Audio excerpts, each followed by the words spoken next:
قرآن مجید میں فرمایا ہے کہ ان الذین آمنوا وعملوا الصالحات لہم اجر غیر ممنون۔ فرمایا بے شک وہ لوگ جو ایمان لائے اور جنہوں نے نیک اعمال کیے ان کے لیے اللہ کی بارگاہ میں ایسا اجر ہے جو کبھی ختم نہیں ہوگا، ان کے لیے نہ ختم ہونے والا نہ منقطع ہونے والا اجر ہے رب کریم کی بارگاہ میں۔ نبی کریم صلی اللہ تعالی علیہ وسلم نے فرمایا ہے کہ اگر کوئی شخص کوئی نیکی کا کام کرتا تھا اور پھر اگر وہ بیمار ہو جائے یا کسی سفر میں چلا جائے تو فرشتوں کو حکم دیا جاتا ہے کہ اس کی نیکی لکھتے رہنا، اس کا اجر لکھتے رہنا، اس لیے کہ مومنین کا اجر کبھی ختم نہیں ہوتا۔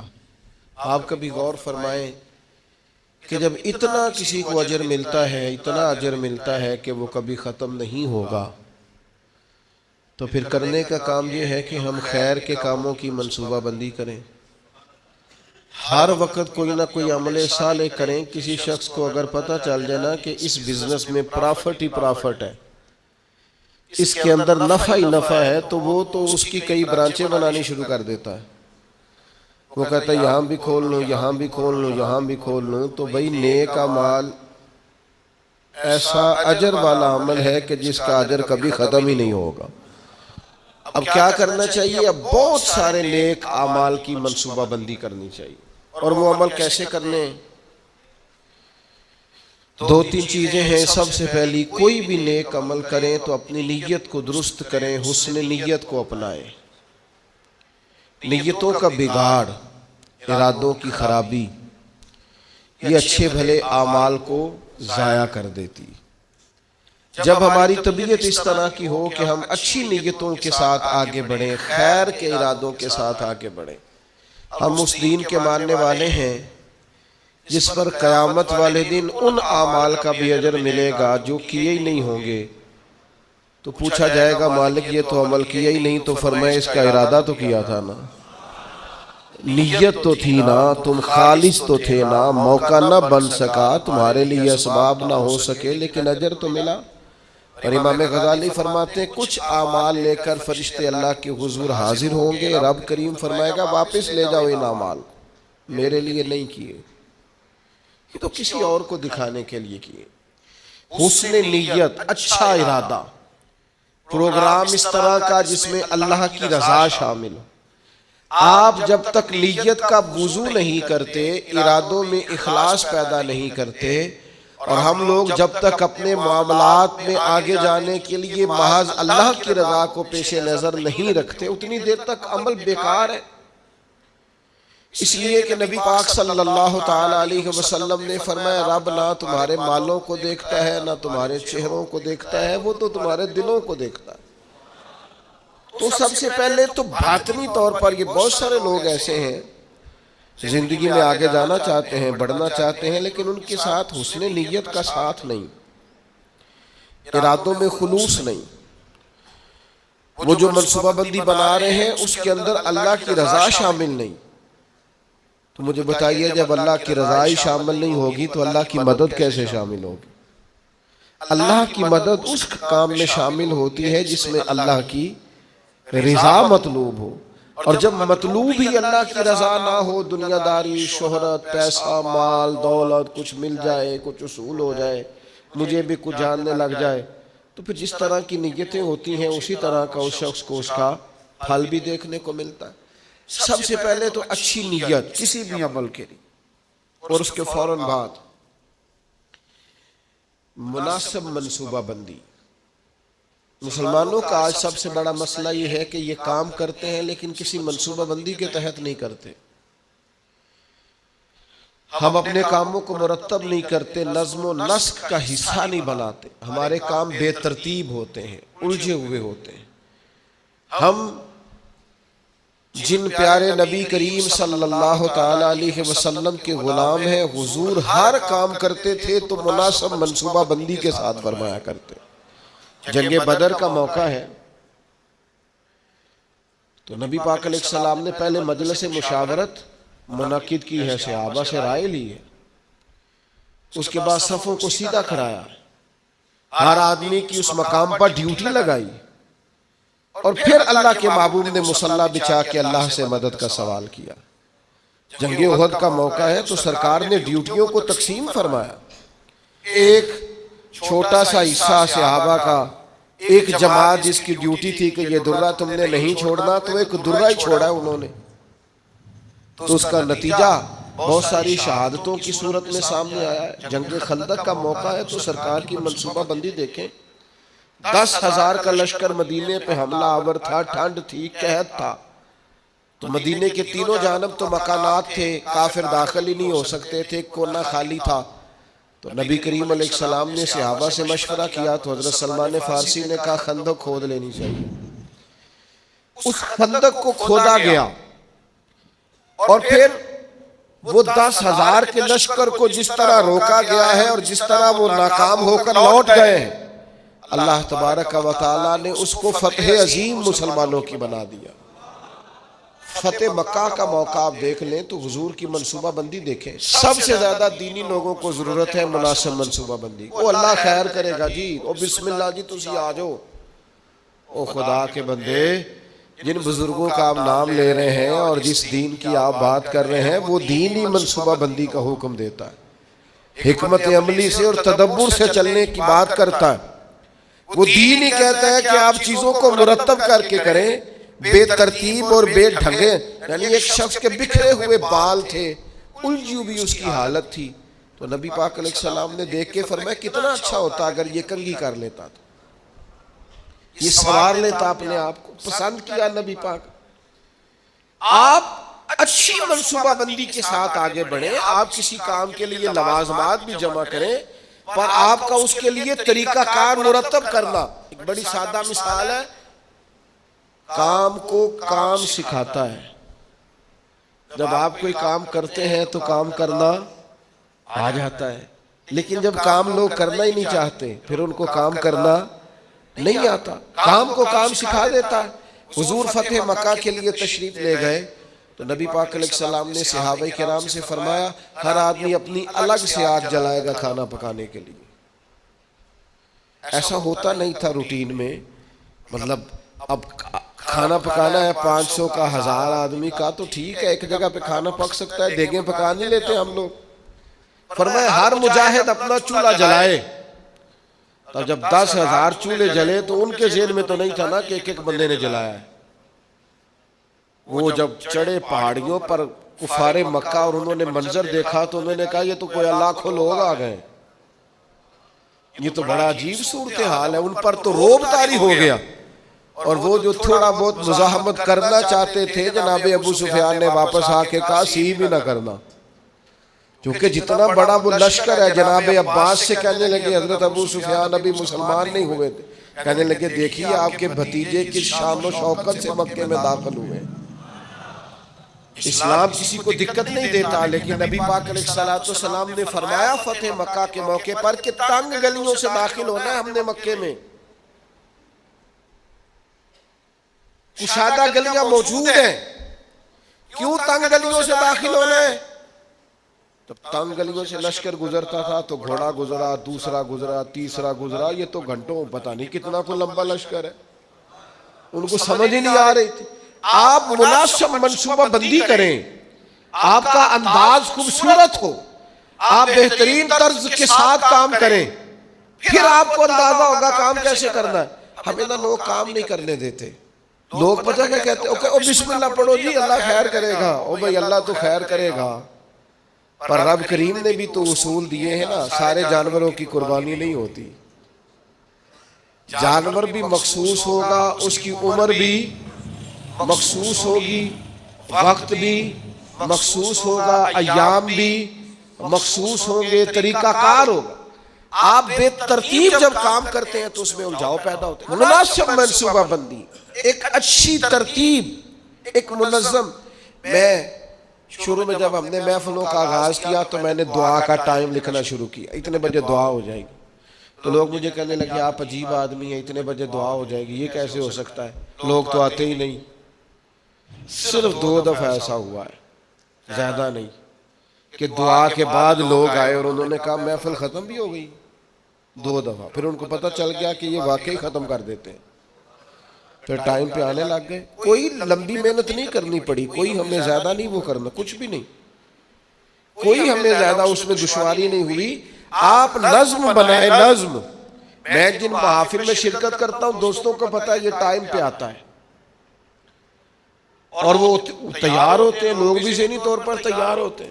آپ منصوبہ بندی بنائیں کسی چیز کی، آپ اس منصوبے کے مطابق چلیں، چیزیں ٹھیک ہو جاتی ہیں۔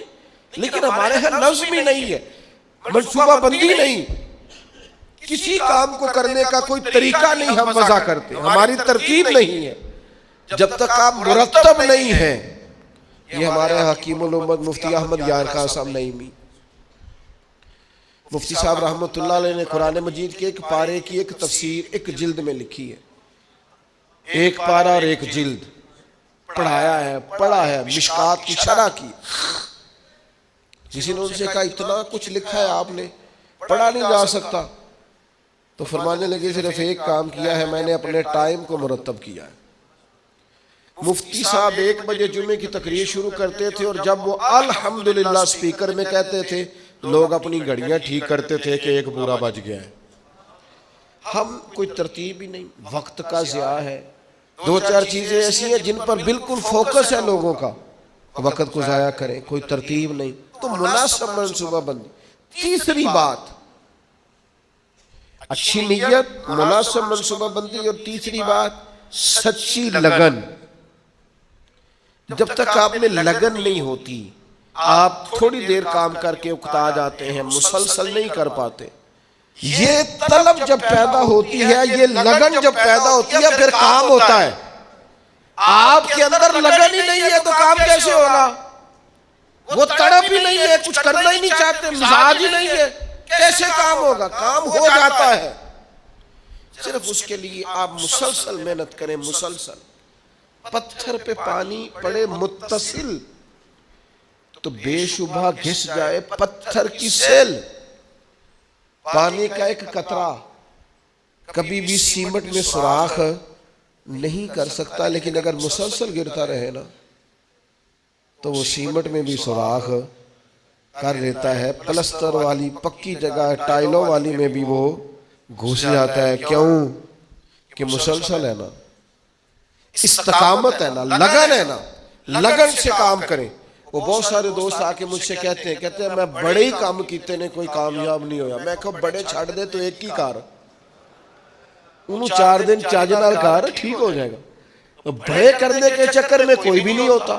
ایک کریں، لگن سے کریں، محنت سے کریں، جد و جہد سے کریں، اپنی ساری صلاحیتیں لگا دیں۔ آپ اس کے اندر پورے طور پر لگ جائیں، آپ مضبوط ہو جائیں گے، آپ کے اندر توانائی آ جائے گی۔ تو ایک تو اچھی نیت، مناسب منصوبہ بندی، اور پھر اس کے بعد لگن، اور پھر چوتھی بات کہ آپ اس کام کو جب آپ نے کر لیا، وہ پایا تکمیل تک پہنچ گیا، اب آپ نے کہنا ہے میں نے نہیں کیا، یہ میرے رب کریم نے کیا۔ اب آپ کی طبیعت کا شکر، آپ کے مزاج کا ٹھہراؤ، اب آپ کے اندر کی عاجزی، یعنی نبی پاک علیہ السلام 10,000 کا لشکر لے کر مدینہ طیبہ میں داخل تو ہو گئے، لیکن حال یہ ہے کہ سرکار نے کالا امامہ باندھا ہوا ہے، اونٹنی پر سوار ہے، اور حضور نے یوں گردن جھکائی ہوئی ہے کہ کئی دفعہ اونٹنی کی گردن سے بھی سرکار کی گردن نیچے دکھائی دیتی ہے بظاہر۔ کیوں؟ کہ سرکار نے اپنا سارا اپنے رب کی بارگاہ میں جھکا دیا، کہ جو کچھ ہے مالک کا ہے۔ نیت بھی آپ کی ٹھیک تھی، منصوبہ بندی بھی آپ نے کی، اور پھر اس پر لگن بھی آپ کی تھی، پر جو نتیجہ نکلے گا اس میں آپ شکر اللہ کا ادا کریں گے۔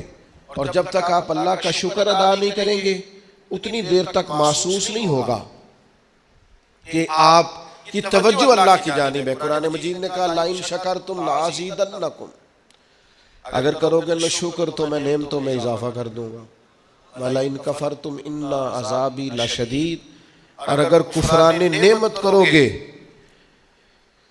تو پھر میرا عذاب بھی بڑا سخت ہے۔ شکر کا مزاج ہو۔ حضور علیہ السلام نے فرمایا قیامت والے دن کہا جائے گا وہ حمد کرنے والے کہاں ہیں؟ تو کہا 70,000 بندہ کھڑا ہوگا تو رب فرمائے گا ان سے حساب نہیں لینا، انہیں بغیر حساب کتاب جنت میں بھیجنا ہے۔ مالک جی حمد کرنے والے کون ہیں؟ فرمایا یہ وہ ہیں جو ہر حال میں اپنے رب کا شکر ہی ادا کرتے۔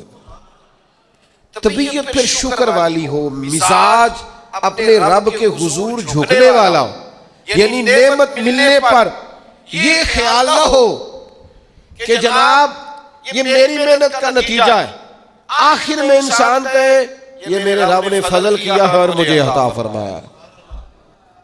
حضرت نعمان بن بشیر رضی اللہ تعالیٰ عنہ بیان کرتے ہیں کہ نبی پاک علیہ السلام نے فرمایا نعمت کا اظہار کرنا شکر ہے، اور نعمت کو بیان نہ کرنا یہ ناشکری ہے۔ آج آپ دیکھ لیں، غریب تو بتاتا ہے میں غریب ہوں، کبھی امیر نے بھی بتایا میرے پاس کتنے پیسے ہیں؟ حالات خراب ہونے پر تو لوگ اظہار کرتے ہیں، صحیح ہونے پر بھی کرتے ہیں۔ ہماری طبیعت کا تقاضا ہی نہیں ہے، بیان نعمت ہے ہی نہیں، بلکہ قرآن مجید نے یہ شکوہ کیا ہے کہ جب انسان کو تکلیف پہنچتی ہے تو رب کو یاد کرتا ہے، اور جب آسانی ہو جاتی ہے تو سب سے پہلے مالک کو بھولتا ہے۔ اللہ کی بارگاہ کا شکر، او گن تو صحیح یار کبھی نعمتیں خدا کی کتنی زیادہ، ہر وقت تیری طبیعت جھکی رہے گی اپنے مالک کی بارگاہ۔ اور پھر یہ جو شکریہ ہے نا، یہ فطرت ہے، فطرت۔ جب آپ شکر گزار ہوتے ہیں تو اس کا مطلب ہے آپ فطرتاً ایک خوبصورت انسان ہے۔ آپ نے کبھی جانور دیکھا ہے وہ بھی شکر ادا کرتا ہے؟ کاٹنے والا جانور بھی ہو تو وہ اپنے مالک کو نہیں کاٹتا، کیوں کہ وہ کہتا ہے یہ مجھے چارہ کھلاتا ہے، یہ مجھے پانی پلاتا ہے، یہ دھوپ چھاؤں میں میرا خیال رکھتا ہے۔ یعنی آپ کا پالتو جانور کاٹنے والا بھی ہو اور آپ اس کا زخم بھی صاف کر رہے ہو تو وہ آپ کو کاٹتا، یعنی جانور بھی کہتا ہے کہ یہ میرا محسن ہے، اور وہ محسن کا شکریہ ادا کرتا ہے۔ شکریہ ادا کرنا تو فطرت ہے۔ نبی پاک علیہ السلام نے فرمایا جس نے لوگوں کا شکریہ ادا نہیں کیا اس نے اللہ کا بھی کوئی نہیں کرنا۔ مزاج تشکر والا رکھنا، یعنی قرآن مجید نے کہا، رب فرماتا ہے میرا بھی شکر ادا کرو اور اپنے والدین کا بھی شکریہ ادا کرو۔ جو دعا سکھائی ہے وہ دعا بھی شکریہ والی ہے۔ وَقُلْ رَبِّ ارْحَمْهُمَا كَمَا رَبَّيَانِي صَغِيرًا، یا اللہ ان دونوں پہ رحم فرما، جب میں چھوٹا تھا تو انہوں نے میری پرورش کی تھی۔ یعنی یہ دعا بھی شکر کے طور پر ہے کہ مالک انہوں نے مہربانی بڑی کی ہے۔ شکر فطرت ہے۔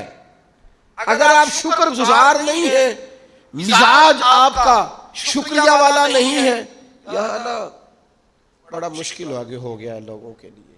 تشکر نہیں طبیعتوں میں، وفاداری نہیں، مزاج نہیں۔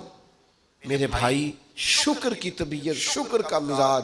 حضرت موسیٰ علیہ السلام نے اللہ کی بارگاہ میں ایک دفعہ عرض کی، مالک میں تیرا شکریہ کیسے ادا کروں؟ میں تیری کوئی چھوٹی بظاہر نعمت بھی دیکھتا ہوں تو سوچتا ہوں ساری عمر بھی عبادت کروں تو اس نعمت کا بھی شکر ادا نہیں ہوتا۔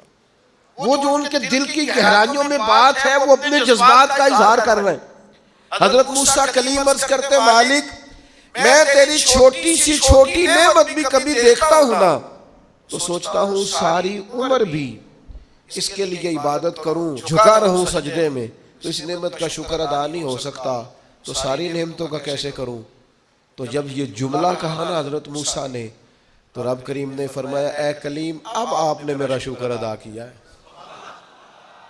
یہ سمجھیں آپ اس پہلو کو، یعنی جب یہ احساس پیدا ہو گیا نا کہ چھوٹی نعمت کا بھی شکریہ ادا کرنے کی طاقت ہم میں، فرمایا اب تو نے شکر ادا کیا ہے، اب سمجھ آئی ہے شکر کی۔ او میرے عزیز، جب مزاج شکر والا ہو، طبیعت شکر والی، ہر وقت مالک کا شکر، ہر وقت مالک کا شکر، ہر وقت مالک کا یہ مزاج کا بھی پیدا. حضرت داؤد علیہ السلام نے اللہ کی بارگاہ میں عرض کی مالک مجھے بتا تو صحیح، ایک نعمت کا شکر ادا کر کے میں اسے دیکھتا ہوں تو ساتھ ہی مجھے دوسری نظر آ جاتی ہے، اس کا شکر ادا کرتا ہوں تو تیسری نظر آ جاتی ہے، تیسری کا شکر ادا کرتا ہوں تو چوتھی. تو مالک نعمتیں اتنی زیادہ ہیں آخر میں شکر کیسے ادا کروں؟ تو رب کریم نے فرمایا اے داؤد آپ تو اپنے رب کی معرفت پانے لگ گئے ہیں، کو تو معرفت ہونے لگ گئی ہے، معرفت الہی پا گئے آپ نعمتیں گنے زندگی میں گنو، آنکھ کی نعمت گنو، کان کی نعمت گنو، سمجھ کی نعمت گنو، آپ چلنے کی، چھونے کی، پکڑنے کی، سمجھنے کی نعمت شمار کرو، گنو اللہ نے ماں باپ دیے، بہن بھائی دیے، اچھے استاد دیے، مشائخ دیے، گنو. اس کریم رب نے کرم کیا اور اپنے لاڈلے نبی کی امت بنایا. گنو، شمار کرو، اس نے کرم کیا. اور ایک وقت ایسا بھی آیا کہ اس نے بیت اللہ کے سامنے لا کھڑا کیا. ایک وقت ایسا بھی آیا کہ گنبد خضرا کے سامنے کھڑے ہو کے درود و سلام بھی پڑھا. کرو شمار وہ نعمتیں کہاں کہاں کس کس مقام پر. اور خود ہی اللہ کا قرآن بولا تم اگر نعمتیں گننا چاہو تو گن سکتے نہیں. مزاجوں میں شکر پیدا ہو جائے نا طبیعت ٹھنڈی. میں اکثر کہتا ہوں، کبھی کبھی نہیں اکثر کہتا ہوں، میں کہا کرتا ہوں خدا جانے بلندی ہے کہ پستی، پر جہاں میں ہوں وہاں کوئی نہیں ہے. جہاں میں ہوں وہاں، یعنی میں نے زندگی میں یہ سنا ہمیشہ عمر بھر لوگ محفلوں میں نہیں آتے.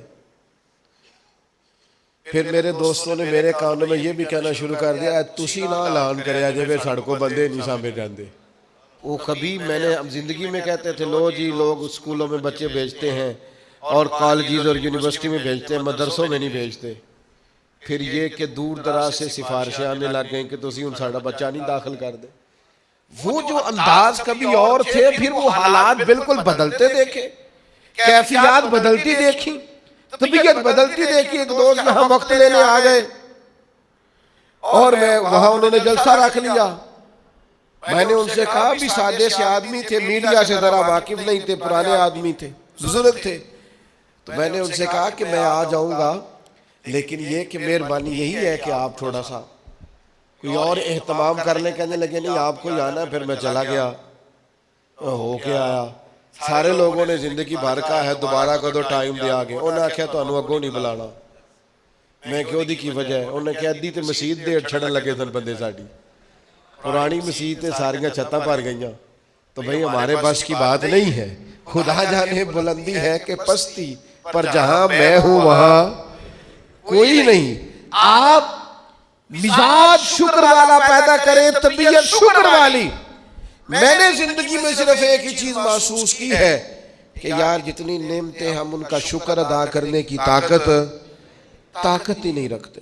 مزید کا سوال تو تب کرے نا کس منہ سے مزید مانگے. جو ہے ان کا شکر ہی نہیں ادا ہو پا رہا، شکریہ ہی نہیں ادا کر پاتے. تو پہلی بات تو یہ کہ اچھی نیت اپنائیں، دوسری بات یہ کہ منصوبہ بندی کریں، تیسری بات یہ کہ لگن سے کام کریں، چوتھی بات یہ کہ جب کام ہو جائے تو پھر اپنے رب کا اور خوب ادا کریں، اور خوب ادا کریں، اور اپنے دل کو پورے طور پر تیار کریں اور ذہن سازی کریں اپنی کہ میں نے اپنے مالک کا شکر ادا کرنا ہے.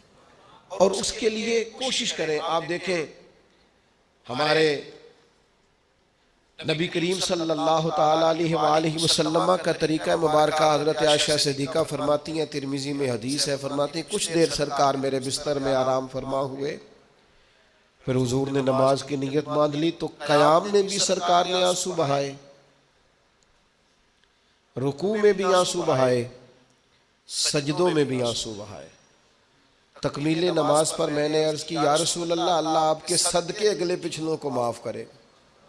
اتنا زیادہ آنسو بہانا. تو فرمایا افلا اکون عبدا شکورا، میں رب کا شکر گزار بندہ نہ بنوں. یہ شکر کے آنسو ہیں جو رکوع میں بھی ہیں، جو سجدے میں بھی ہیں، جو قیام میں بھی۔ تو میرے بھائی کبھی شکر کے آنسو بھی بہا، کبھی شکر کا رکوع بھی کر، کبھی شکر کا سجدہ بھی کر، کبھی شکر کا قیام بھی کر، کبھی شکر کے نفل بھی پڑھ، اس لیے کہ اللہ تبارک و تعالیٰ نے خاص رحمت کی ہے۔ ہمارے ہاں بے چینیاں اس لیے بڑھتی ہیں کہ جو نعمتیں ہوتی ہیں ان کی قدر نہیں ہوتی، جو نہیں ہوتی ان کی طلب ہوتی۔